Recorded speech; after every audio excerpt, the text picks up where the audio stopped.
শুভেচ্ছা সভা আমন্ত্রণ প্রত্যেককে নিলয় গ্রিন ব্লক এটিএন সংলাপে আপনাদের সাথে আছি আমি আমিনুল মজলিস। দর্শক, আপনারা জানেন সমসাময়িক ও জনগুরুত্বপূর্ণ বিভিন্ন বিষয় নিয়ে আমাদের আলোচনা অনুষ্ঠান। শিক্ষাঙ্গনে আবারও সংঘাত সংঘর্ষের ঘটনা ঘটছে। আমরা এই আলাপটি যখন করছি সেটি হচ্ছে মঙ্গলবারে চট্টগ্রাম সরকারি সিটি কলেজে যে ঘটনাটি ঘটেছে ছাত্রদল এবং ছাত্র শিবিরের মধ্যে। তুচ্ছ ঘটনা নিয়েই বলা হচ্ছে, দেয়াল লিখন এবং তারপরে তা মুছে ফেলা, মুছে অন্য কিছু লেখা, গুপ্ত লেখা, সেই লেখাটি নিয়ে। এবং এখন আমরা যখন আলাপ করছি তখনও ঢাকা বিশ্ববিদ্যালয়ের বিজয় ৭১ হলে এই ঘটনার জেরে বা এইরকম একটি ঘটনাকে কেন্দ্র করে সেখানেও উত্তাপ উত্তেজনা বিরাজ করছে। সঙ্গত কারণেই আমাদের আজকের আলোচ্য বিষয় আমরা রেখেছি গুপ্ত ইস্যুতে উত্তপ্ত শিক্ষাঙ্গন। এ বিষয়ে আলাপ করবার জন্য স্টুডিওতে রয়েছেন দুজন সম্মানিত অতিথি। আমাদের সাথে রয়েছেন সাবেক ছাত্রনেতা এবং বাংলাদেশ জাতীয়তাবাদী দল বিএনপি চেয়ারম্যানের উপদেষ্টা জনাব হাবিবুর রহমান হাবিব, রয়েছেন নায়েবে আমির খেলাফত মজলিস ও হেফাজতে ইসলাম মাওলানা আহমেদ আলী কাশেমি। আপনাদের দুজনকে অনুষ্ঠানে স্বাগত। প্রিয় দর্শক, আপনারা যারা এই অনুষ্ঠান দেখছেন, আশা করছি পুরো অনুষ্ঠান জুড়েই আপনাদেরকে সাথে পাবো। আপনাদের জ্ঞাতার্থে জানিয়ে রাখি, অনুষ্ঠানটি সরাসরি ফেসবুকেও সম্প্রচারিত হচ্ছে। সেক্ষেত্রে facebook.com/ATN বাংলা অনলাইন এই লিঙ্কে ক্লিক করলে আপনারা অনুষ্ঠানটি দেখতে পাবেন। কথা না বাড়িয়ে আমরা চলে যাব মূল আলোচনায়, কিন্তু তার আগে দিনের শিরোনামগুলো দেখে আসব। হামে শিশু মৃত্যুর ঘটনায় সংসদে প্রধানমন্ত্রীর দুঃখ প্রকাশ। 2 কোটি টিকা দেওয়ার পরিকল্পনা। 2 মাসের মধ্যে 200 অব্যবহৃত ভবনকে হাসপাতাল রূপান্তরের ঘোষণা। হামের উপসর্গে 5 জনের মৃত্যু। তথ্য অধিদপ্তরের দেশে টিকার সংকট নেই, মজুদ আছে 6 মাসের দাবি স্বাস্থ্যমন্ত্রীর। জ্বালানি সংকটে ক্রয়াদেশ স্থগিত করেছে বিদেশি ক্রেতারা। অর্ডার যাচ্ছে ভারতে, উদ্বিগ্ন বিসিআই সভাপতি। করমুক্ত আয় সীমা বাড়ানো ও কর হার কমানোর প্রস্তাব ব্যবসায়ীদের। দেশে খাদ্যশস্যের পর্যাপ্ত মজুদ আছে জানালেন স্বরাষ্ট্রমন্ত্রী। 36 টাকা কেজি দরে 5 লাখ টন বোরো ধান কিনবে সরকার।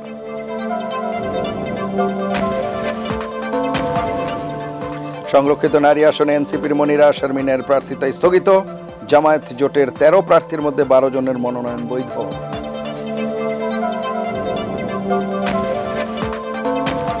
এবং মধ্যপ্রাচ্য সংঘাত নিরসনে এবার ইরানকে চরম পত্র দিল প্রেসিডেন্ট ট্রাম্প। ঐক্যবদ্ধ প্রস্তাবনে তেহরানকে সময় বেঁধে দিয়েছে ওয়াশিংটন।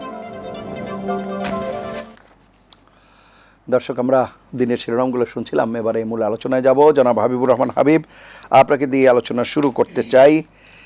শিক্ষাঙ্গনে আবারও সংঘাত সংঘর্ষ কেন?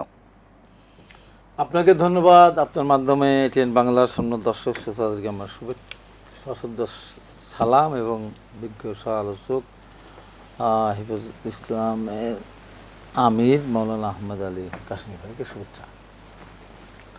আমরা শিক্ষাঙ্গন আবার উত্তপ্ত কেন?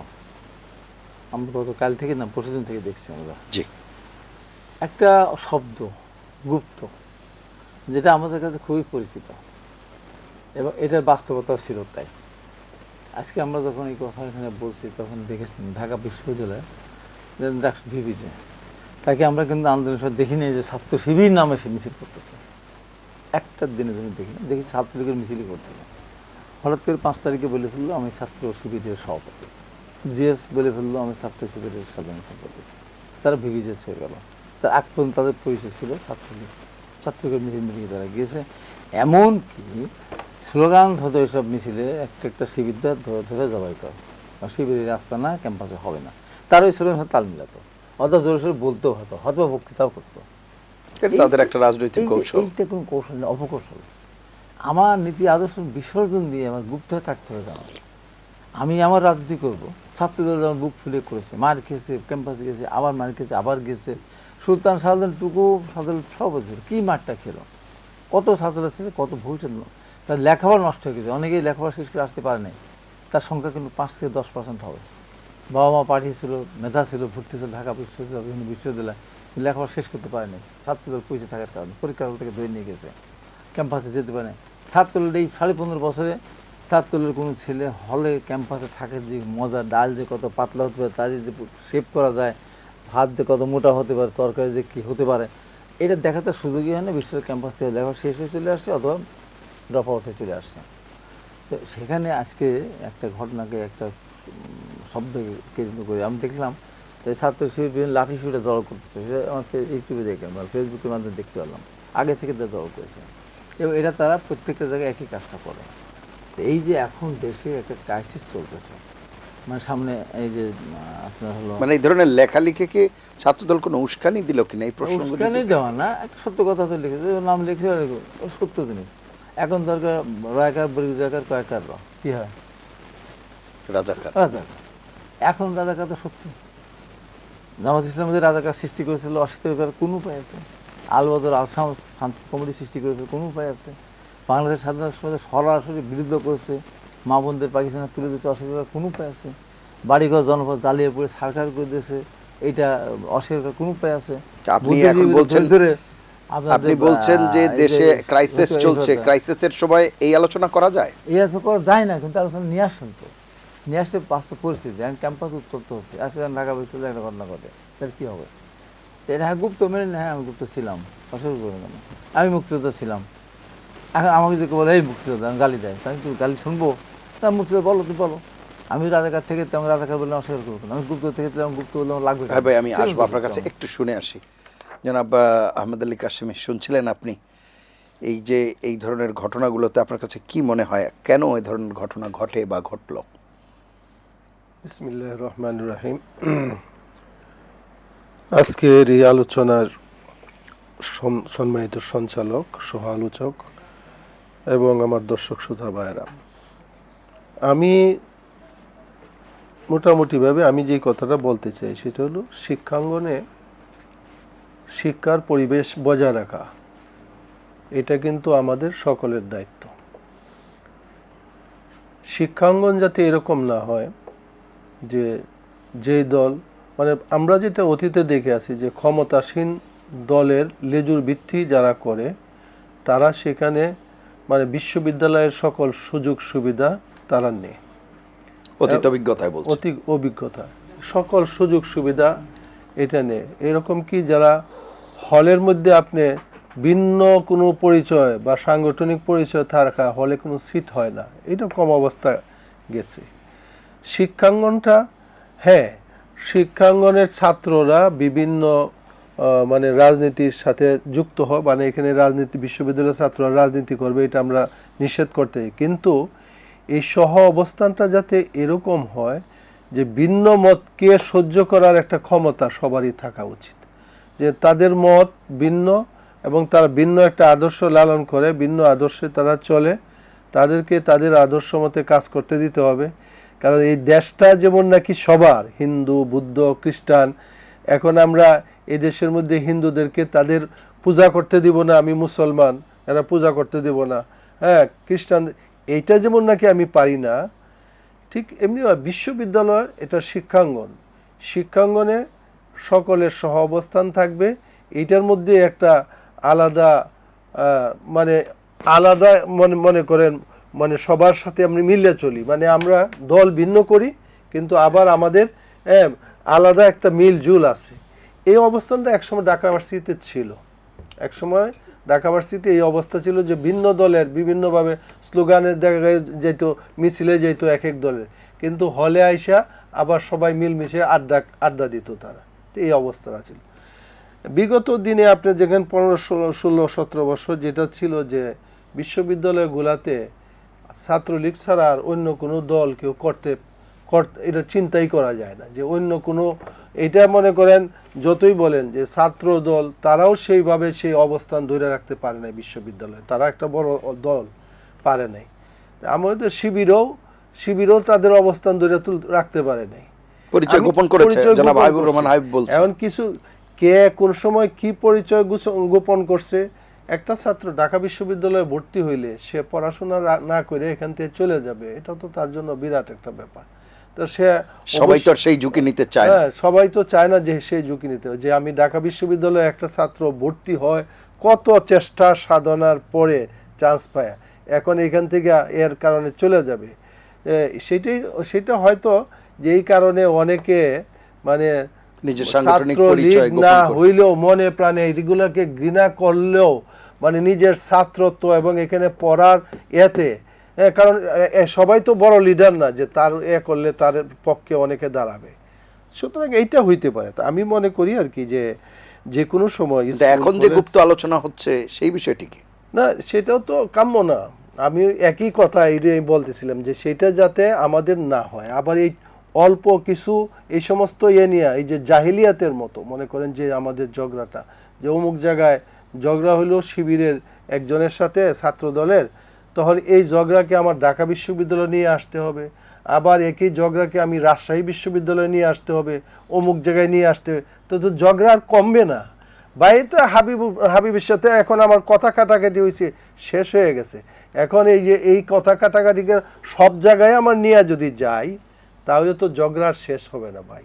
এবং এই ধরনের পৃষ্ঠপোষকতাও যাতে কেউ না পায় যে তুমি ঠিক আছে ওইখানে ঝগড়া হয়েছে, আমি মানলাম যে ওদের এই অন্যায়, সুতরাং এটার বিচার ওইখানে হয়ে যাও, কিন্তু এই অন্যায়ের এইটার এক ওইরা আরেক জায়গায় তাদের সমর্থকদের উপরে হামলা বা তাদের সমর্থকদের বিভিন্ন ক্ষতি করার চিন্তা করা, এইটা যাতে না হয়। কথা এইভাবে হইলে মনে করেন শান্তি আসবে না, বিশৃঙ্খলা তৈরি হবে এবং শিক্ষাঙ্গনের মধ্যে আবার নতুন করে অরাজকতা দেখা দেবে।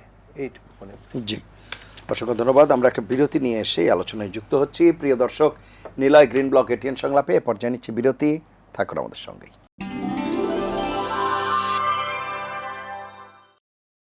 ফিরে এলাম নিলয় গ্রিন ব্লক এটিএন সংলাপে। এতক্ষণ সাথে থাকার জন্য ধন্যবাদ। জনাব হাবিবুর রহমান হাবিব, যে আলোচনা করছিলাম ছাত্র দলের কি মানে শাসক দলের যেহেতু তারা ছাত্র সংগঠন, তাদের কি আরও দায়িত্বশীল হওয়ার সুযোগ ছিল কিনা? এখানে জামায়াত ইসলামের নেতা গোলাম পারওয়ার উনি বলছেন যে এক ধরনের বর্বর আচরণ করা হয়েছে, বর্বরতা করা হয়েছে, নিষ্ঠুরতা ছিল।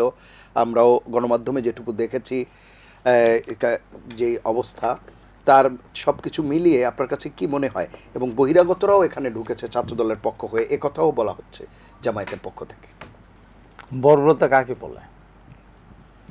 একটা শব্দ গুপ্ত, কিন্তু সোহাগ হত্যাকে কেন্দ্র করে ভাঙড়ি ব্যবসায়ী নিজেরা অন্য দলের না, ওরা শিবিরও না, ওরা এনসিপিও না, ওরা অন্য দলও না, একই সাথে এরা ব্যবসা করতো, জনগণকে ঠকাতো, নিজেদের ভিতরে ভাগ বাটোয়ারা নিয়ে সোহাগকে পিটিয়ে হত্যা করলো এটা নৃশংসভাবে। এটা আমি নিন্দা করি। তারেক রহমানের কি ভূমিকা ছিল? বলছে তারেক রহমানের সাথে সাথে ওকে বহিষ্কার করার থেকে শুরু করে এর সাথে জড়িত এবং কোন আইনজীবী যেন ওর পক্ষে না দাঁড়ায় সেই ব্যবস্থা করেছিলেন। আচ্ছা, ওই রাত থেকে স্লোগান হলো 1, 2, 3, 4 তারেক রহমানের পিঠে মান নাকি বাজে স্লোগান, ম্যাডাম খালেদা জিয়ার বিরুদ্ধে স্লোগান, জিয়া রহমানের বিরুদ্ধে স্লোগান, বিএনপির বিরুদ্ধে স্লোগান, ধর বিএনপি ধর, এবং বিএনপির অনেক অফিসের সামনে ককটেল ফুটালো, অনেক ভেঙেও দিল। কি নির্মম একেবারে বর্বরতা। তারপরে তো বিএনপি কই ওই যারা এই স্লোগানগুলো দিয়েছে তার বিরুদ্ধে কোনো ব্যবস্থা নিয়েছে না। একটা শব্দ লেখা বা বোঝা, একে কেন্দ্র করে লাঠি সোটা জড়ো করার কোনো দরকার ছিল? শুরুটা করলো কারা? এবং ইতিপূর্বে যখন 91-তে 96 বিএনপি ক্ষমতা ছিল তখন আমরা দেখেছি রাজশাহী বিশ্ববিদ্যালয় শিবিরের তাণ্ডব, এবং সেখানে বিএনপির পক্ষ থেকে মন্ত্রী সাহেব তখন ছিলেন হলো স্বরাষ্ট্রমন্ত্রী, সেখানে শিবিরের ছেলেদেরকেও অনেক প্রশ্রয় দেওয়া হয়েছে এবং বিভিন্ন জায়গায় হলের ভিতরে হত্যা করা হয়েছে, ট্যাঙ্কের ভিতরে সেফটি ট্যাঙ্কের ভিতরে লাশ লুকিয়ে রাখা হয়েছে। এটা ছাত্রদল করা। এখন ছাত্রদল এখন সরকারি ছাত্র সংগঠন, তারা তো এখানে দেশের ভিতরে যদি অশান্তি সৃষ্টি না হয়, ক্যাম্পাসগুলো যদি শান্ত থাকে সেটাই তো করবে এবং এটাই করা উচিত। এবং আমি যেমন আমার ব্যক্তিগত হবে, আমার ঈশ্বরদী একটা সন্ত্রাসী বাহিনী আছে, তারা নির্বাচন বিরোধিতা করেছে, দল থেকে বহিষ্কার হয়েছে, এখন তো সন্ত্রাসী কর্ম চালিয়ে যাচ্ছে। আমি পাল্টা করতে জানি, এই কারণে করলেই সেখানে যেটাই হোক না কেন সেটা তো সরকারের উপর যাবে। আমি যদি দল করি, ছাত্রদলের প্রত্যেকটা কর্মীর ভিতরে এই মানসিকতা তাদের ভিতরে আছে, কোনো কিছু করা যাবে না, যত লুকিয়ে চাপিয়ে রেখে সুন্দর করা। যেমন আজকে গোলাম পরোয়ার যে কথাটা বলেছেন, সংসদ তো চলমান, আপনার সংসদের ভিতরে আপনি কথা বলেন, এখানে সমস্যার সমাধানের যথেষ্ট সুযোগ আছে, অন্য কেউ তো নেই, ফ্যাসিস্ট এখানে নেই, আপনারাই তো আপনার এখানে হুঙ্কার দেওয়ার কি দরকার? রাজপথে মোকাবেলা করা হবে কেন? এই রাজপথ কেন? আমাদের সংসদ আছে, সংসদে কথা বলেন, সমস্যার সমাধান করেন। এখন যদি এই কথা বলেন, কথায় কথায় একটা কথা বলতে গেলে হুমকি দেয়, ধমক দেয়। 5 তারিখে কোথায় ছিলেন, এখন বড় বড় কথা বলেন। আপনারা 5 তারিখে কোথায় ছিলেন? আমার বালির ট্রাক সহজে পানি ম্যাডামের অফিসের সামনে, এটা ঠিক। আমরা অপদার্থ, আমরা ব্যর্থ হয়েছে সরকারের সুশাসনের শাসনের কাজে, পুলিশের নির্যাতনের কাজে। আমরা সেদিন ওই রিস্কটা নিয়ে 2015 মারা যেতাম, ম্যাডাম সান্ত্বনা পেয়ে যেতেন পৃথিবী থেকে। সেটা আমরা করতে পারি, আমরা ব্যর্থ। ওই কথা বলে তো আমি জেলে চলে গেলাম 2015 সালের 12ই জানুয়ারি। ওই কথা বললাম, ট্রাক মারাটাকে বিরুদ্ধে কথা বলেন। এখন প্রশ্ন হলো, আপনাকে পেরেছে কোথায় ছিলেন? আমার মগবাজার অফিস এতটুকু তালা লাগানো ছিল, সারা বাংলাদেশ সব জায়গায় তালা লাগানো ছিল, তালাকে খুলতে পেরেছেন? আমরা কিন্তু সারা বাংলাদেশে মিছিল, মিটিং, সংগ্রাম, গ্যাসের দাম বৃদ্ধির প্রতিবাদে, তেলের দাম বৃদ্ধির প্রতিবাদে, বিদ্যুতের লোডশেডিংয়ের প্রতিবাদে। আমি তো 2 জায়গায় হতাম, মিরপুরে হতাম, পাবনা হলো, আমাকে এর মতো কুত্তার মতো আমাকে পিটালো। আমার সাথে আল্লাহ ইয়ামিন আহত হলো, একদিন মারাই গেল পরবর্তী অন্য রোগ অসুস্থ হয়ে। আমরা চেষ্টা করেছি। আজকে যারা ছাত্ররা আমাদেরকে কথা বলে, কোথায় ছিলেন, আসতে পারতেন না, আপনারা কোথায় থাকতেন? যদি 5 তারিখ না হইতো, সাধারণ মানুষ রাস্তায় না নামতো, এদেশের শ্রমিক, শিশু, রিক্সা চালক, ভ্যান, তার কিসের বৈষম্য বিরোধী আন্দোলন করে তাদের লাভকে? তারা করতে গেলে কেন? বিগত সরকারের অত্যাচারের, নির্যাতনের, দ্রব্যমূল্য ঊর্ধ্বগতির পরিপ্রেক্ষিতে সুশাসনে তাদের কোনো ব্যাপার ছিল না। তারা তো রাজনীতি করে না, তারা তো গুমখুন হয়নি। গুমখুন হয়েছে তো আমাদের লোকজন হয়েছে। তারা গেছিল তো তাদের জীবন জীবিকা চলতেছিল, তার সঙ্গে গিয়েছিল। তো ওই ঘটনার মধ্য দিয়ে যদি সরকারের পতন না হয়তো, আপনারা কোথায় থাকতেন? হয় ছাত্র শিবিরের নিম্ন লেভেলের, নিচের লেভেলের কোন নেতা হতেন, ছাত্রলীগের মধ্যম লেভেলের কোন নেতা হতেন। আজকে সারা দেশ চেনে, জাতি জানে, চেনে, সারা পৃথিবী। আপনারা অনেক ক্ষমতাবান, আপনারা উপদেষ্টা হয়েছেন, এখন এমপি হয়েছেন, আপনারা হতেন, জীবনে চিন্তা করতেন, জীবনে হতে পারতেন। এই পট পরিবর্তনের লাভ সবার হচ্ছে। আমরা বিএনপি করে আমরা তো ক্ষমতা ছিলাম, আমরা নতুন স্বাদ উপভোগ করতেছি না। আমরা আগে 3 বা 4 বার আমরা রাষ্ট্রীয় ক্ষমতা ছিলাম, অর্থাৎ বিএনপির কাছে নতুন কিছু না, আপনাদের কাছে নতুন কিছু, আপনাদের কাছে নতুন কিছু। এখন বিএনপি দীর্ঘ 15.5 বছর আন্দোলন সংগ্রাম করেছিল, 2 বছরে শত না লক্ষ লক্ষ মানুষ আপনার কারাগারে গেছে। 1 লক্ষ মামলা হয়েছে, শত মানুষ জীবন দিয়েছে, গুম হয়েছে, খুন হয়েছে, বাড়ি চালাচ্ছে, ঘর চালাচ্ছে, আমাদের সম্পদ, আমাদের সব কিছু করতে দেয়, পুকুরে মাছ ধরে নিয়ে গেছে, গরু নিয়ে গেছে, গোয়াল থেকে আখের জমি জ্বালিয়ে দিয়েছে, পুড়িয়ে দিয়েছে, লুট করে নিয়ে গেছে। এত অত্যাচার নির্যাতন করে বিএনপির আশপাশেই ছিল। এই যে আমরা বিভাগের সমাবেশগুলো করলাম, চুলার ভিতর পানি ঢালি দিয়েছে, শীতের মধ্যে খোলা আকাশের নিচে আমরা বর্ষার ভিতরে বৃষ্টিতে ভিজেছি। কেউ করেছে? কেউ করেছে? আমরা করে এই জনমতটা তৈরি করেছিলাম। আজকে আমাদের ভিতরে কটাক্ষ করে বলা হয়, কোথায় ছিলেন আপনারা, কোথায় ছিলেন? চিন্তা করেন তো। আমরা বিএনপি ক্ষমতা না গেলে আমরা ছিলাম, আমরা 3 বার ক্ষমতা ছিলাম, 185টা 87টা আসন পর অবশ্য আমাদের আছে। আপনারা তো 54 বছর ইতিহাসে 53টা আসন পেয়েছেন মাত্র। 54 বছরে 53টাও বিএনপির আশীর্বাদে, সমন্বয়কের একবার 18টা 91 সালে, আর 2001 সালে বিএনপির সাথে জোট করে 4 জায়গায় জোট করে 17টা পেয়েছিলেন। 17 আর 18 বাদ দিলে 35 বাদ দিয়ে থাকে কয়টা? 20টাও থাকে না। 14 বছর বিএনপি তো তা না। বিরোধী বিরোধী দলে গেল, ষড়যন্ত্রের কারণে বিরোধী করছে, তাও তো 116 আসন পেয়েছিল। সেই জন্য কথা বলতে হলে এখন দেশে ধরুন এই সৃষ্টি, এটা তো বিএনপি সৃষ্টি না। এখন ইরান আক্রান্ত হয়েছে, সারা পৃথিবী টালমাটাল। আজকে তেলের দাম বৃদ্ধি হয়েছে। আমার এক ছোটো ভাই থাকে হলো এই যে সাদত্তর বাড়ি নোয়াখালী থাকে, হলো একটা মাধ্যমে পরিচয় হয়েছিল আমার একটা অনুষ্ঠান দেখে। সে আমি জিজ্ঞাসা ফোন করেছি, ভাই আপনার তেলের কী অবস্থা? আর তেলের দাম তো এখনও বাড়েনি, সে তখন কিন্তু বাড়ায়নি। তারিখ রহমান প্রধানমন্ত্রী না হলে তেলের দাম হয়তো আরও আগেই বাড়াতো, যেহেতু পৃথিবীর সব দেশে বাড়ে। মার্কিন আমি বললাম কত করে তোমাদের? আমাদের 2.19 করে ডলার করে আমরা 1 লিটার কিনতাম। এখন কত? এখন 4.29। মার্কিন যুক্তরাষ্ট্র যারা যুদ্ধটা বাঁধিয়েছে সেখানে তেলের দাম ডবল। আমার বাংলাদেশে আল্লাহর রহমতে ডবল হয়নি। হ্যাঁ, তেল পাচ্ছে না, এই যে যানজট, এই যে চারিদিকে যে গাড়ি লাইন, দীর্ঘক্ষণ লাইন, কেন? এখানে প্রাইভেট কার এরা কেন লাইনে, তেলের পাম্পের গ্যাসে, পেট্রোল পাম্পের লাইন ধরবে কেন? এদের কাজটা কি?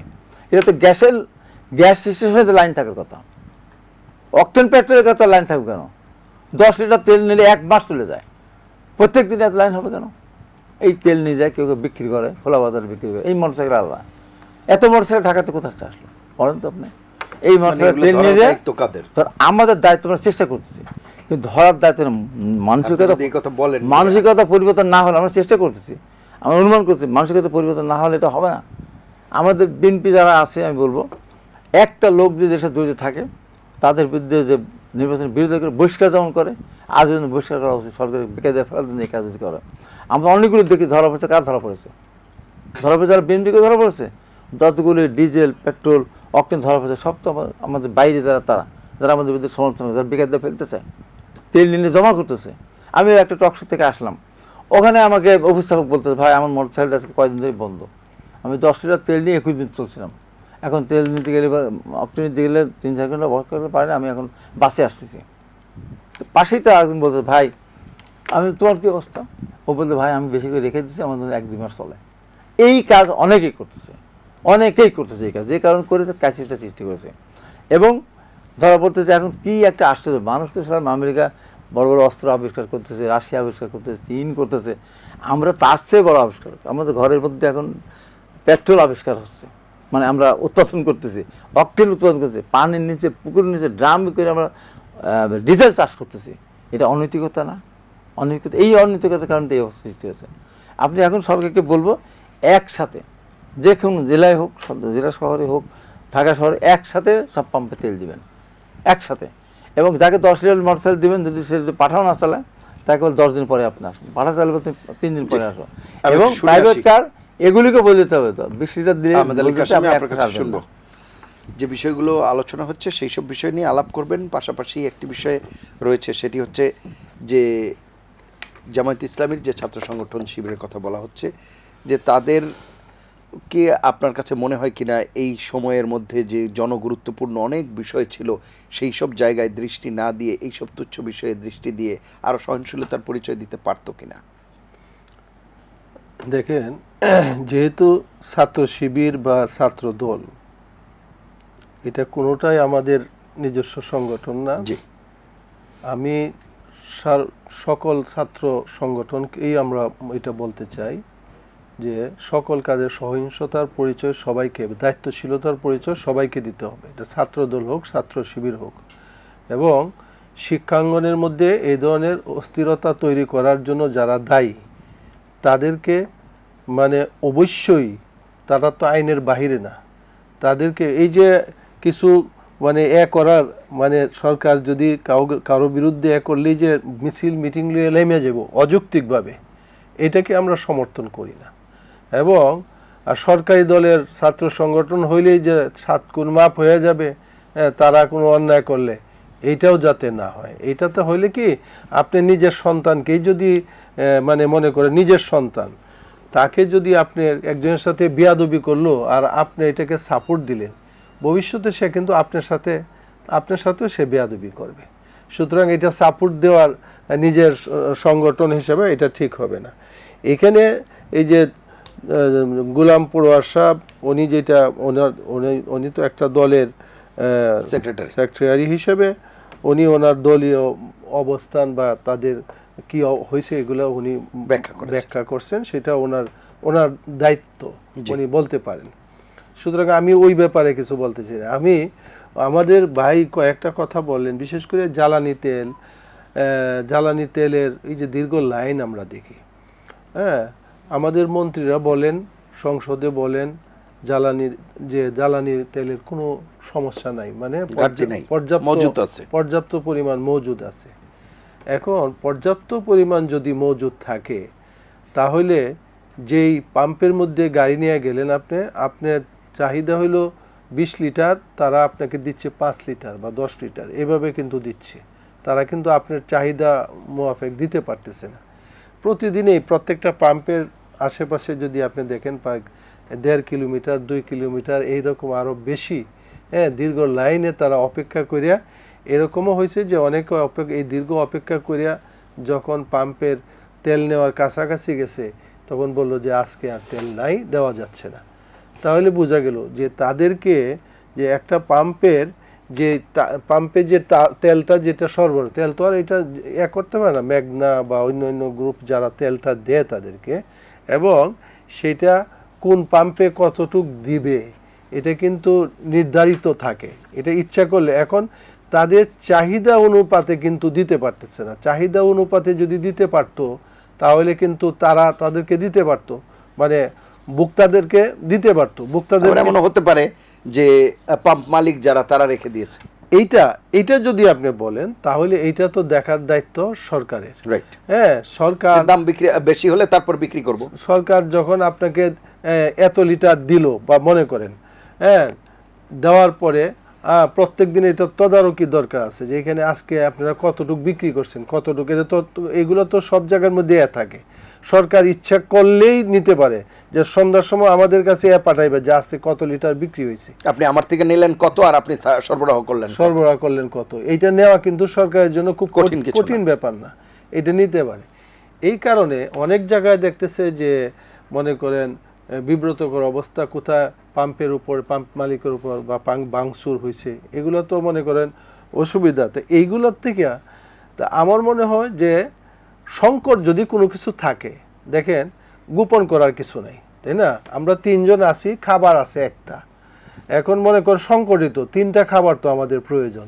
আমরা যদি মোটামুটি খাইতে চাই তাহলে 3টা খাবার দরকার। এখন আমরা কি করতে পারি যে বাঁচার তাগিদে বা খাওয়া তাড়াতাড়ি পাওয়া যাচ্ছে না, আমরা একটা খাবারকে 3 জনে ভাগ করে খাইতে পারি। হ্যাঁ, ভাগ করে খাইলে আপনি বলছেন যে সংকটটা স্বীকার করতে হবে, সংকটটা স্বীকার করতে হবে, যেটা ভাগাভাগি করে আমরা খাইলাম, যখন পর্যাপ্ত পরিমাণ হবে তখন আপনারা সবাই পর্যাপ্ত পরিমাণে। প্রধানমন্ত্রী তারেক রহমান কিন্তু আজকে বলেছেন যে বিরোধী দল চাইলে আমরা সেটা নিয়ে আলোচনায় প্রস্তুত। না, আলোচনা করবে, তাছাড়া বিরোধী দল হোক, এইটাকে ইস্যু বানানো না। আর সরকারের মন্ত্রীরা সবসময় যে একটা কথা যে কোনো রকমের জ্বালানির সংকট নাই, এই কথাটা কিন্তু বারবার ওনারা বলছে। কিন্তু বিরোধী দল কি সংসদে এই তেলের আলোচনা ততটা করছে যতটা অন্যান্য আলোচনা করছে? না, তেলের আলোচনা করছে বিরোধী দলের তো সবচেয়ে বেশি আলোচনা সেটা হলো জুলাই সনদ বাস্তবায়ন, গণভোটের বাস্তবায়ন করা। না, গাড়ির আলোচনাও হচ্ছে, গণভোটের রায়ের কথা। কেউ গাড়ি তো লাগেই, না হলে ওরা তো গাড়ি লাগলে পরে তেলও লাগবে। আপনি গাড়ি যখন পাইবেন তখন তো তেলেরও প্রয়োজন হবে, আবার বসার জায়গাও দরকার, উপজেলা বসার জায়গার দরকার, অফিস দরকার, সবই প্রয়োজন। মানে প্রয়োজন দেখাইলে তো সবই প্রয়োজন আছে। বিগত দিনে মানে এমপি হওয়ার আগে তো অনেকে বলেছেন যে এগুলোর দরকার নাই, নিবে না। হ্যাঁ, তো তারপরে এমপি হওয়ার পরে দেখে যে প্রয়োজন মানে বাস্তবতা এখন বোঝা যাচ্ছে। হ্যাঁ, তবে এইটা আবার অনেকে এটাকে করছে, বলছে যে ছোটরা চাইলে না করতে নাই, তাই না? আমার কথা হইল যে যে সমস্ত জিনিস মানে সরকার, মানে আমাদের দেশের মনে করে এমপি যারা হয় বা ক্ষমতায় আসার জন্য যারা চেষ্টা করে, তারা পাবলিক কোন কথা পছন্দ করে, কোন কথাটাকে পাবলিক গিলবে, খাবে। হ্যাঁ, ভোটের রাজনীতি, তারা ভোটের আগে এই ধরনের কথা কিন্তু তারা বিভিন্ন চমকপ্রদ কথাগুলো বলে, কিন্তু বাস্তবতার প্রবে এটার সাথে মিল। সংসদে যাওয়ার পরে আর সেটা হয় না। আমি শুনবো আপনার কাছে একটু, আমি জনাব হাবিবুর রহমান হাবিবের কাছে একটু শুনে আসি। জনাব হাবিবুর রহমান হাবিব, যে কথা বলছিলাম যে সংসদে জনগুরুত্বপূর্ণ, মানে একেবারে জনগণের প্রাত্যহিক জীবনে রুটি রুজির সাথে সম্পর্ক যে জিনিস, সেই আলাপ ততটা হয় না যতটা জুলাই সনদ বা অন্যান্য আলাপ হয়। এবং গতকালকে আমরা দেখেছি যে গাড়ির আলাপও হয়েছে, নিজেদের বসার আলাপও হয়েছে। এই বিষয়গুলোকে কিভাবে দেখেন? খুবই গুরুত্বপূর্ণ কথা। কাশিম ভাইকে আমি ধন্যবাদ জানাচ্ছি, তার সাথে আমি একমত। আসলে এই মুহূর্তে উভয় সংগঠনেরই মানে অন্তত ধৈর্য ধরা উচিত, এবং ছাত্র সংগঠন, ছাত্র দল, ছাত্র শিবির এই মুহূর্তে এই গণ্ডগোল ফ্যাসাদ এগুলি করার সময় না। পরিস্থিতিটা আমাদের এখন যে অবস্থা যাচ্ছে, এমনি ধরেন বিগত সরকার টিকা দেওয়া বন্ধ করে দিয়েছিল, টিকা কেনা বন্ধ করে দিয়েছিল। এই যে আজকে হামের শিশুরা মারা যাচ্ছে অপুষ্টি এবং টিকা না দেওয়ার কারণে, এই দায় টোটালি বিগত সরকারের। এই সরকার ক্ষমতা এসেই বিগত কিন্তু দুইটা সরকার, মানে এই যে লাস্ট যেটা গেল, মানে তত্ত্বাবধায়ক সরকারের কথা বলছেন, যেটা অন্তর্বর্তী সরকার, তার আগে বন্ধ করে, তার আগে গেছে ওই সরকার। এখন এই সরকার আসার পরে 1 মাসের মধ্যেই হামের মানুষ মারা যাওয়া শুরু করলো। এখন সরকার চেষ্টা করেছে টিকা কেনার জন্য, টিকা দেওয়ার জন্য। কিন্তু বিগত সরকার করে গেলে তো আজকে দায়টা এই সরকার, মানে এই মুহূর্তে আমাদের এই দেশটা দেখতে হতো না, তারপর অপুষ্টি সেইটা দেশটা যোগ দিতে হয়। তারপর ধরেন ডিপোগুলোতে তেল আছে, আমরা দেখতেছি সোশ্যাল মিডিয়ায় প্রচুর তেল, গাড়ি লাইন রাখার জায়গা নেই। এই পদ্মা, মেঘনা, যমুনা এই তেলগুলো সঠিক মতো সাপ্লাই করেনি, যে কারণে সরকারকে বাধ্য হয়ে স্পট মার্কেট থেকে বেশি দামে তেল কিনতে হয়েছে, যে কারণে সরকারকে দাম বাড়াতে হচ্ছে।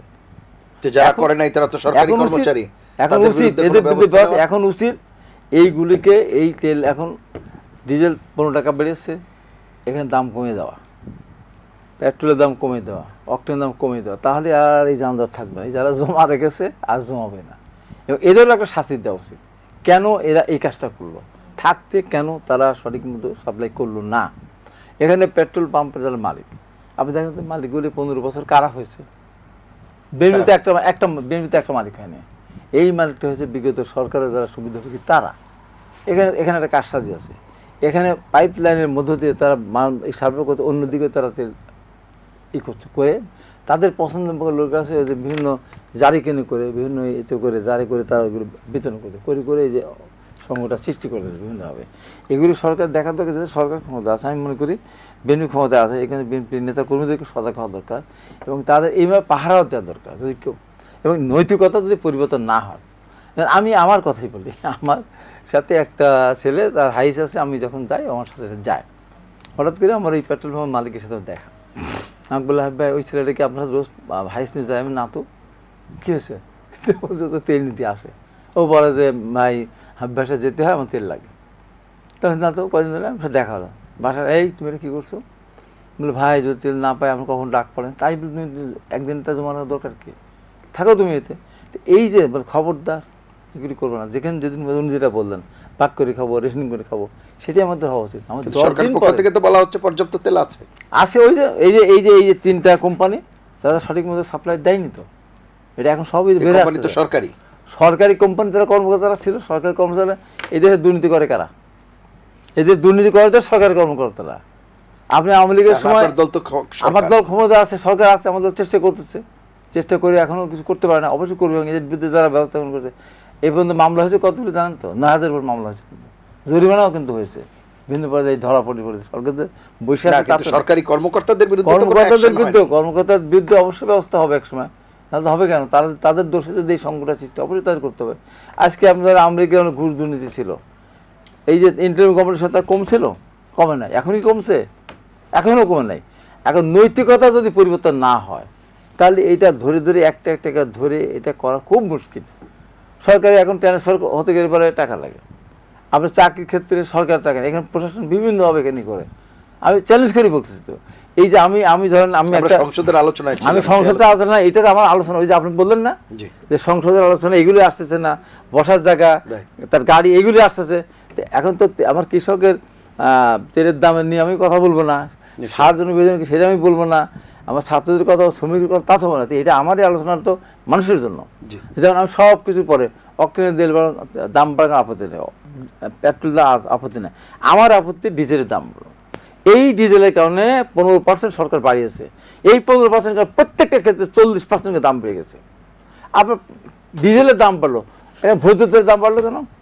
একটা ডাব আপনি কিনতে চান, এখানে যান, যদি 140 টাকা যে ডাব ছিল, আজকে কেন 160 টাকা লাগবে কেন? ও বলে আমার পরিবহন খরচ বেড়েছে। আগে যে 5 টাকা, তার সঙ্গে 1 টাকা বেড়েছে। আগে তো মাংনা পেতো না, 100 টাকা দিয়ে কিনতো, আগে 5 টাকা 1 টাকা বাড়বে, 6 টাকা হবে। 12 টাকা যে 40 টাকা বিক্রি করছে, 41 টাকা বিক্রি করবে, 141, আজকে 160। এই যে অনৈতিকতা, প্রত্যেকটা ক্ষেত্রে আপনি পরিবহন বলেন 40% তারা ভাড়া বাড়িয়েছে। খালি তেল দিকে পরিবহন খরচ করে যাবে, এর ফিক্সড খরচ আছে, তার গাড়ির খরচ আছে, তার স্টাফ খরচ আছে। তেলে আমার ঈশ্বরী থেকে আসতে 5,000 টাকা ধন ডিজেল লাগতো, এখন সেখানে লাগবে 6,000 টাকা।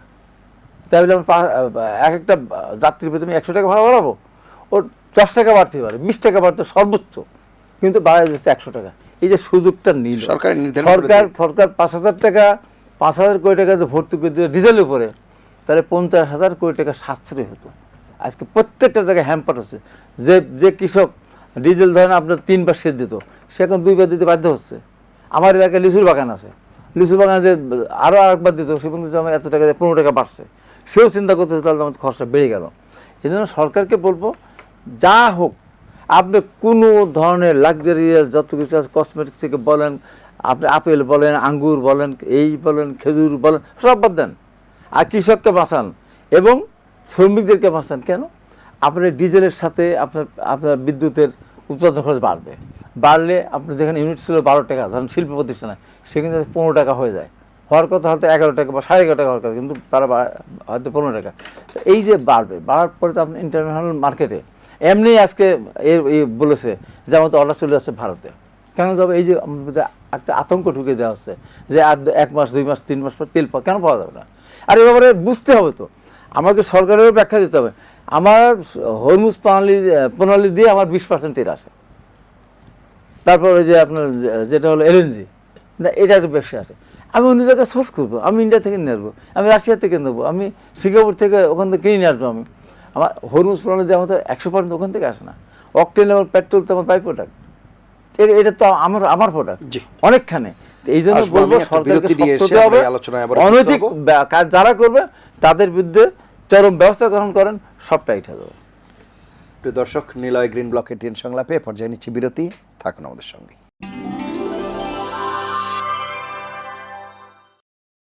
ফিরে এলাম নিলয় গ্রিন ব্লক এটিএন সংলাপে। এতক্ষণ সাথে থাকার জন্য ধন্যবাদ।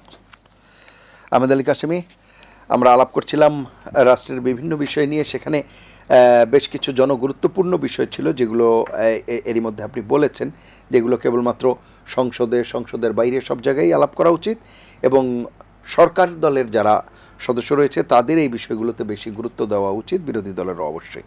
আরেকটি প্রসঙ্গ আসছে ঘুরে ফিরে, যে আওয়ামী লীগ প্রসঙ্গ।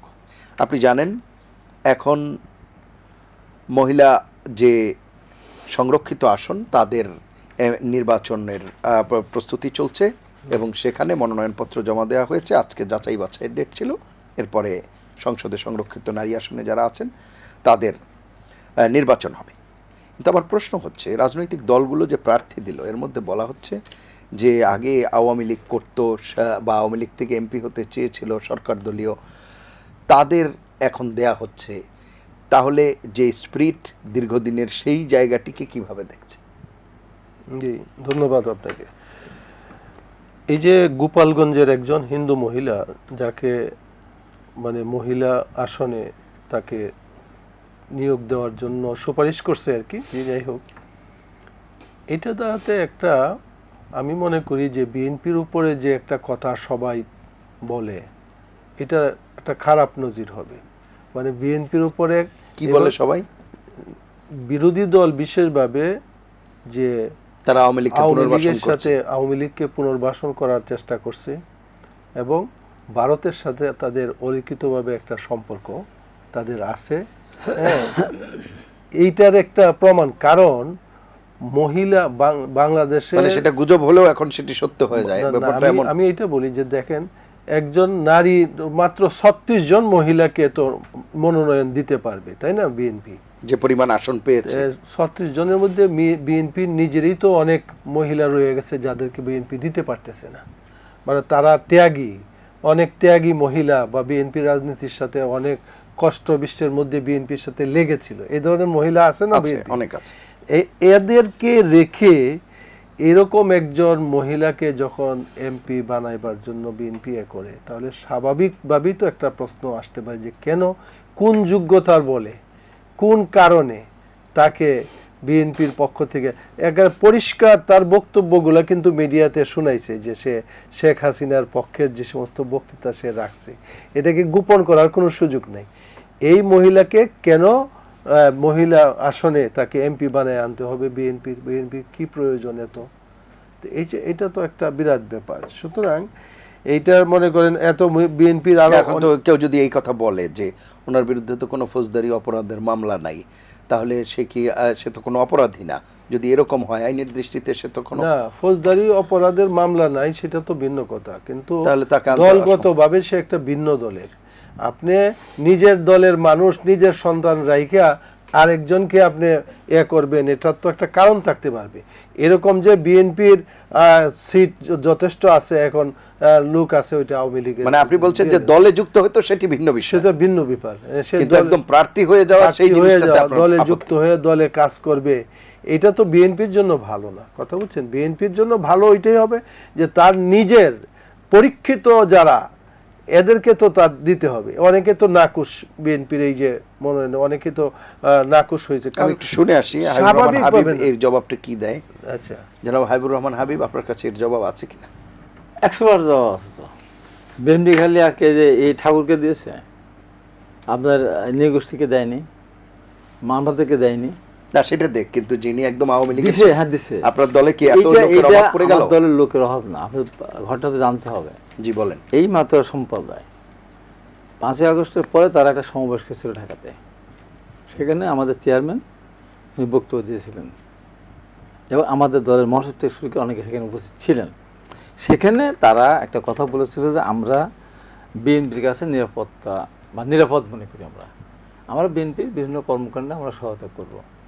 তবে আমাদের একটা দাবি হলো 5 আগস্টের পরে, হ্যাঁ, আমাদের একটা দাবি হলো যে আমরা রাষ্ট্রীয় ক্ষমতা গেলে আমাদের একটা প্রতিনিধি দিবেন, একজন প্রতিনিধি দিতে একজন প্রতিনিধি আছে।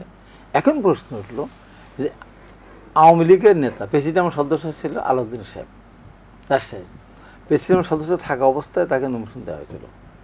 রাজনীতির নমিনেশন দেওয়াটা এইটা এক দল থেকে নিষিদ্ধ ছিল না, এখন তো কার্যক্রম নিষিদ্ধ, আওয়ামী লীগ আর এই আওয়ামী লীগ এক না। তারপরে বলবো সে তো অন্য কোনো কিছুর সাথে সে যদি মনে করে আমি এখন বিএনপি করতে যদি চায়, তাহলে এটা তো সে যদি তার বিরুদ্ধে যদি মামলা থাকতো, হত্যা, খুন, দুর্নীতি, তাহলে আপনারা বলতে পারতেন, আমিও আপনাদের একমত পোষণ করতাম না। দল থেকে ছেড়ে আসার আমি তো না, আমি দল থেকে ছেড়ে আসছি। আমি তো রানিং তখন স্বেচ্ছাসেবক অ্যাক্টিং কনফারেন্স ছিলাম। আমি কি আসিনি? আসে তো, অনেকেই তো আসছে। এবং আমাকে তখন তো আওয়ামী লীগ, আপনার সময় তো আওয়ামী লীগ নিষিদ্ধ ছিল, মানে কার্যক্রম নিষিদ্ধ ছিল। আওয়ামী লীগ নিষিদ্ধ, আওয়ামী লীগ নিষিদ্ধ মানে আওয়ামী লীগের সমস্ত অঙ্গ সংগঠন সহ কার্যক্রম, সেটা তো বলা হয়নি, তখন ওটা ধরেই নিলাম। আওয়ামী লীগ নিষিদ্ধ মানে আওয়ামী লীগের অঙ্গ সহযোগী সংগঠন সহ নিষিদ্ধ। উনি তো আওয়ামী লীগের নেতা, সেই পদে নেতাও ছিলেন না, তাহলে কোনো সমর্থক থাকতেই পারে, এমন বড় কোনো নেতা ছিলেন না। তো সেটা একটা বিশেষ পিছিয়ে দিয়েছে, এটার জন্য অন্য জায়গায় যাওয়া লাগবে কেন? এবং আমাদের মেয়েরা, আমাদের এখানে 200 মেয়েও যদি আমরা মানে 200 আসন থাকতো, তার দিলেও শেষ হতো না। আমাদের মেয়েরা যে অত্যাচারিত হয়েছে, আমরা চিন্তা করতাম বিভৎস চেহারা। এই যে ম্যাডামকে যখন বন্দুকে রাখা হয়েছিল পার্টি অফিসের সামনে, যখন এই যে জল কেমন ব্যবহার করে হলো, আমার 55 জন মেয়ে, তারা সাবেক এমপি, তারা নেতৃবৃন্দ, তাদের যেভাবে পিটানো হলো, আহত হলো, ওর ভেতরে অনেকের নাম হয়তো বলতে কেউ অসন্তুষ্ট হতো। আমি দেখেছি, আমার চোখের দেখা, আমি তার ছবি দেখেছি। আমাদের একজন রাসাস কর্মী ছিল, শাহরিয়ার শেলা, নায়িকা ছিল সিনেমার, এমনভাবে তাকে পিটানো হলো, শেষ পর্যন্ত পেটে 6 মাসের সন্তান ছিল, সেই সন্তানকে বাঁচানোর জন্য, নিজে বাঁচানোর জন্য লন্ডন চলে গেছে। আজ পর্যন্ত সেই সন্তানকে সুস্থ করে ফিরে আসতে পারে নাই, সে নমিনেশন চেয়েছিল, পায়নি। এখন তাই বলে আমাদের অনেক আছে, যেমন ধরেন জেল খেটেছে, সংস্কৃতি কর্মী তো কাউকে দেয় নাই, কিন্তু এই সংস্কৃতি কর্মী তো আর আপনার কনক চাপা, তারপরে আপনার বিভিন্ন ইয়াতে রাজপথ, ওই অত্যাচারের কথা বলতেছি। এর আমাদের বহু, আমি বলতে গেলে অন্তত 100 মেয়ের আমি নাম জানি যারা এমনভাবে নির্যাতিত হয়েছে, তারপর তো তাদেরকে আমরা দিতে পারিনি। তো 100 জন একজনকে দিতে হয়েছে। এই পরিস্থিতিতে আমাদের কথা দেওয়া ছিল যে ঠিক আছে, আমরা যদি ক্ষমতা যায় দেখবো বলেছেন চেয়ারম্যান, যখন বলেন দেখবো, ওইটাই ধরুন একটা কমিটমেন্ট হয়ে যায়, সেই হিসেবে দিয়েছে। তো এইটা নিয়ে এত তুলকালাম করার তো কোনো কারণ নেই। আমাদের অনেক ত্যাগী নেতৃবৃন্দ বাদ পড়েছে, তাদের প্রতি আমাদের সহানুভূতি আছে, সবই আছে। যেমন ধরেন কনক চাষা বলেই ফেললো, 18 সালে নির্বাচন করেছিলেন, মাঠে যেতে দেয়নি অনেক, সিরাজগঞ্জ বলবেন আমাদের ভাতের মান হিসেবে ব্যবহার করেছে, মন খারাপ করেছে। রাজনীতি তাদের মন্তব্য করে নাই, কিন্তু কনক চাষা মন্তব্য করেছে এবং 18 সালের 2 মাসে নির্বাচনটা করেছিল। আমাদের অনেক নেতা আছে না, আমাদের মহাদেব আলাল প্রথম সেঞ্চুরি করে মামলা খেয়ে সে সবচেয়ে, আমি যখন 2015 সালে জেলে গেলাম, আলালকে 560 বছরের জেল দিয়ে আমি গেছি। 5 বছরের জেল হলো, সেঞ্চুরি করছে, 112টা মামলা, তার 560 বছর সাজা হবে। মহাসচিব থেকে শুরু করে অনেকের নামই বলেছিলাম, আলালকে নমিনেশন দেয়নি। আমার দুধ ভাই, আমি যখন গেলাম তখন তো আগে দুধ ভাই জেলেছে, দুধ ভাইকে নমিনেশন দেয়নি। আমাদের সালাম ভাইকে নমিনেশন দেয়নি, এখন একটা জায়গায় দিয়েছে। আমাদের আসলাম রিপন ছাত্রদল প্রেসিডেন্ট, তাকে নমিনেশন দেয়নি। এরকম আমাদের আর হাইবুন ওখানে সোহেল সবচেয়ে বেশি মামলা দেখেছে, 451টা মামলা। আমি একসাথে জেলে ছিলাম, একসাথে, তখন তার নাম, তাকে তো নমিনেশন দেয়নি। আমাদেরও অনেক নেতাকর্মী, আমাদের বিএনপির এমন কোনো নেতাকর্মী আছে যারা মামলা খায়নি, জেলে যায়নি, মার খায়নি। আমি তো কয়বার মার খেলাম, এই সরকার আমার বিগত সরকার হলে মার খেলাম। আমি মার খেলাম, আমার ছোটো ভাইকে যেভাবে রিমান্ডে নিয়ে এই যে বৈষম্যের আন্দোলনের সময় প্রতিদিন ইলেকট্রিক শক দেওয়া হয়, টুকুদের উপর অত্যাচার করা, ফিজিক্যাল অত্যাচার করা, সহ। তো এখন এরকম বহু কর্মী নেতা আমাদের আছে যারা নমিনেশন পায়নি।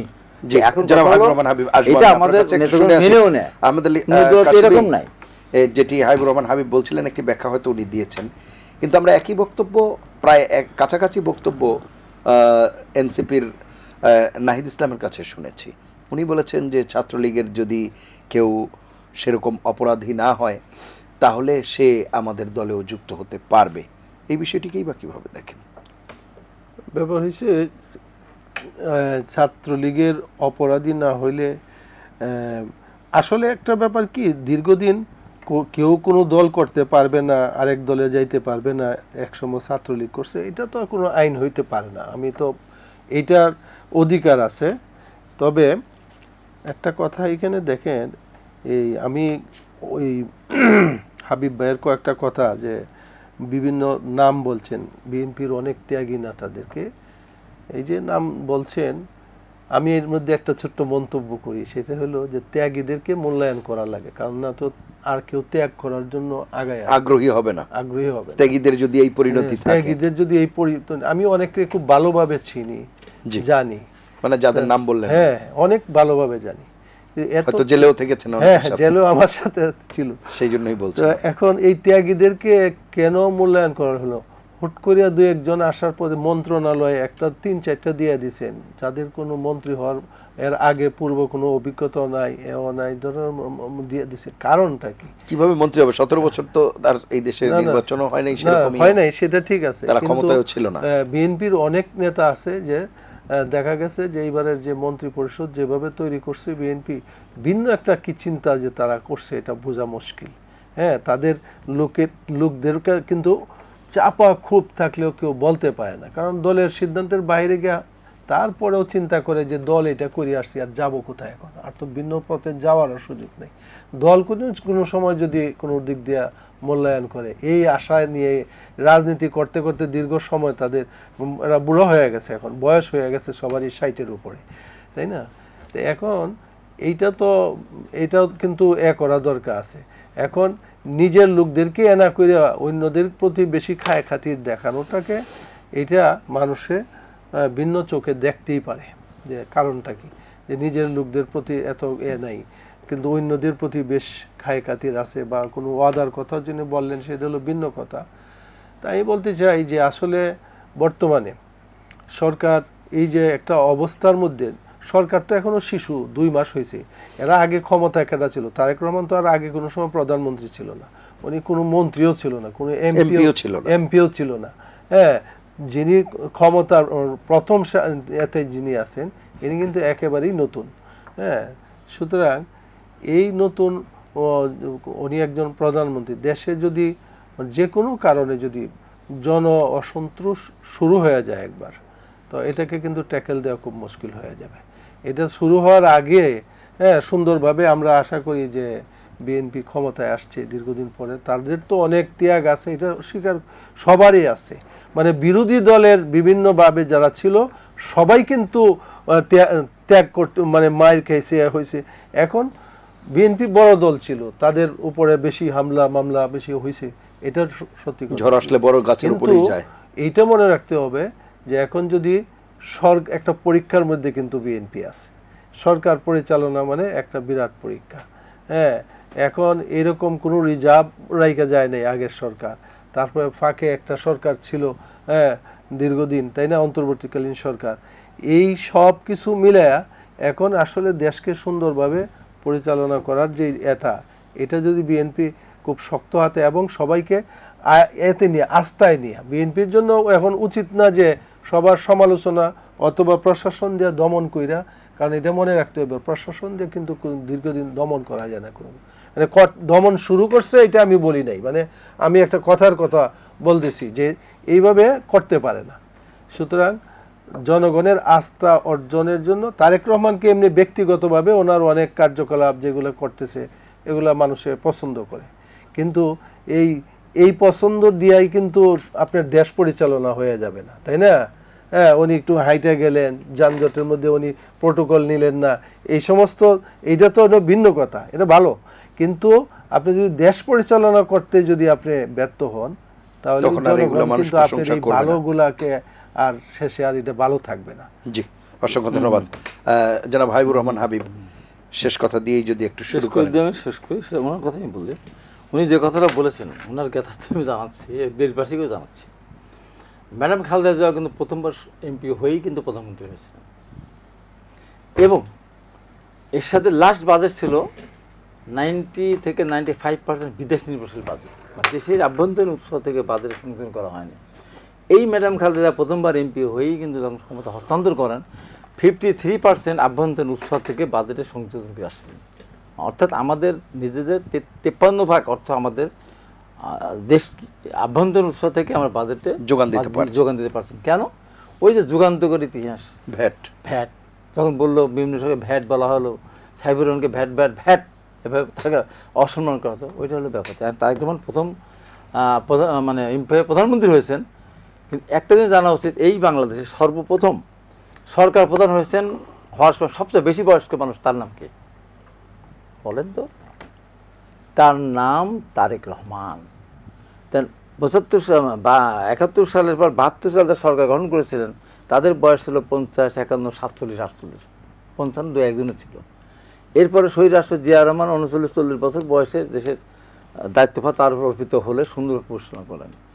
বিগত ফ্যাসিস্ট সরকারের প্রধানমন্ত্রী, উনিও যখন প্রধানমন্ত্রী হন, একবার বিরোধী দল নেতা ছিলেন, যে সরকার যে নির্বাচনে না গেলে হয়তো এর সাথে আরও আগে বিদায় হতে পারতো, অনেক শহীদ তালিকাতে নাম কমে যেতে পারতো। উনিও কিন্তু প্রধানমন্ত্রী হয়েছেন এত বেশি বয়স না, 42-43 বয়সে হয়েছে। তারেক রহমান একটা সে সব দেখে। বেগম খালেদা জিয়া যখন প্রধানমন্ত্রী হয় সেই সময়ে তার সাথে যারা ছিলেন, বি চৌধুরী কিংবা ব্যারিস্টার আব্দুল সালাম তালুকদার কিংবা আব্দুল মতিন চৌধুরী কিংবা এম কে আনোয়ার, খন্দকার মোশা, মানে সেই মানের নেতারা কি এখন সবাই সেরকম আছে? আজ থেকে কত বছর আগে 19 ক্ষমতা 91 সালে সরকার গঠন করছেন, তখন ওইসব নেতার বয়স কত ছিল? জি, এখন আমাদের তারেক রহমান, মোস্তাফিজুর রহমান, এখন ওনাদের মতো লোক যারা ছিল, এখন কি সেই এখন যারা তারেক রহমানের আশেপাশে যারা বা মন্ত্রী হয়েছে যারা হয়েছেন, তাদের বয়স কি তার চেয়ে কম না বেশি? 2-1 ছাড়া প্রত্যেকের বয়স, শুধু অভিজ্ঞতার কথা বলবেন না? তার কি অভিজ্ঞতা ছিল?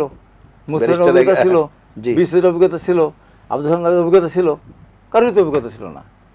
ম্যাডাম মন্ত্রিসভা গ্রহণ করেছিলেন, জিয়া রহমানের সহ 2-4 জন ছিলেন, তারপরে তো অধিকাংশ নতুনই হয়েছিলেন। কে মুবাদুর রহমান ছিলেন, হ্যাঁ সে ছিলেন। এখন তারেক রহমানের মন্ত্রিসভা যারা আছেন, এখানে ধরেন আপনার আছেন অনেকে, আপনার ধরেন স্পিকার হয়েছেন কে, মেজর হাফিজ, এরকম আরও তো অনেক মন্ত্রী আছে। এখন কথা হলো যে এরা সব তারেক রহমানের একটা জিনিস সুবিধা হলো কিছু উনি দেখছেন, উনি ছোটবেলা থেকে বাবার শাসনামল দেখেছেন, মায়ের শাসনামল দেখেছেন, অনেক শাসনামল দেখে ওনার ভিতরে অভিজ্ঞতা আছে, এবং সবচেয়ে বেশি বয়সে উনি দেশের দায়িত্বভার গ্রহণ করেছেন। 62-60 বছর উপরে ইতিপূর্বে কেউ কিন্তু এত বয়সে এসে কেউ করে না। হ্যাঁ, ওনার 2টা সুবিধা আছে, উনি সব দেখেছেন, এবং ওনার শারীরিক যে সক্ষমতা, তাতে ওনার ভিতরে এবং ওনার যে সৃষ্টিশীল যে কর্মকাণ্ড আছে, এই যে এই 53 বছর বাংলাদেশ, বলেন তো কেউ ফ্যামিলি কার্ডের চিন্তা করেছেন কিনা, কেউ ফুটবলারদের দেওয়ার চিন্তা করেছেন, কেউ কৃষিকার্ড দেওয়ার চিন্তা করেছেন কিনা, কেউ আপনার মেডিকেল কার্ড মানে স্বাস্থ্য কার্ড দেওয়ার চিন্তা করেছেন কিনা, আজকে স্কুল ড্রেসের কথা বলেছেন, এর বিভিন্ন উনি চিন্তা করেছেন। তো এই চিন্তাগুলো তো আগে ছিল না। ওনার ভিতরে সৃষ্টিশীলতা আছে, ক্রিয়েটিভিটি ওনার ভিতরে আছে। আমি মনে করি যদি ই করে, আমি মনে করি এই তেলের ক্রাইসিসটা হঠাৎ হয়েছে, এটাও থাকবে না, একসময় কেটে যাবে। বলছেন যেহেতু এই মুহূর্তে কোনো জন অসন্তোষ তৈরি হলে সেটি ট্যাকল করার ক্ষমতা কি সরকারের আছে? না, সেইটা তো জনসন্তোষ তৈরি যদি আমরা নিজেরা সৃষ্টি করি, বাস্তবতা মানতে হবে। তো আমি তো আপনার উদাহরণ দিলাম, মার্কিন যুক্তরাষ্ট্র যদি ডবল বাড়ে, আমরা তো ডবল বাড়ে নেই। হ্যাঁ, আমরা মনে করি সমন্বয় যুক্ত করবেন, শেষ করব। আমি আর বেশি কিছু যুক্ত করতে চাই না, শুধু একটা কথা, এই মুহূর্তে যদি ডিজেলের দাম যেভাবে বাড়ছে, এটা কিন্তু কৃষির উপরে বিরাট প্রভাব ফেলবে। চাউল টাউল যেগুলো দাম বেড়ে যাবে, পরিবহনের খরচ বেড়ে যাবে, এটা দুর্ভোগ আমাদের তৈরি হবে আরো। সুতরাং এটা মাছে ভাতে বাঙালি না, ভাত যদি না থাকে মাছ, তাহলে আমাদের অবস্থা অনেক খারাপ হয়ে যাবে। ভাত না গেলে জুলাই সনদ বাস্তবায়ন করে লাভ হবে না, অসংখ্য ধন্যবাদ অংশ নেওয়ার জন্য। খাদ্য দেবো। প্রিয় দর্শক, এই ছিল আজকের নিলয় গ্রিন ব্লক এটিএন সংলাপ। পরবর্তী অনুষ্ঠান দেখার আমন্ত্রণ জানিয়ে বিদায় নিচ্ছি। সবাই ভালো থাকবেন, সুস্থ থাকবেন, আশা করি এটিএন বাংলার সঙ্গেই থাকবেন। আল্লাহ হাফেজ।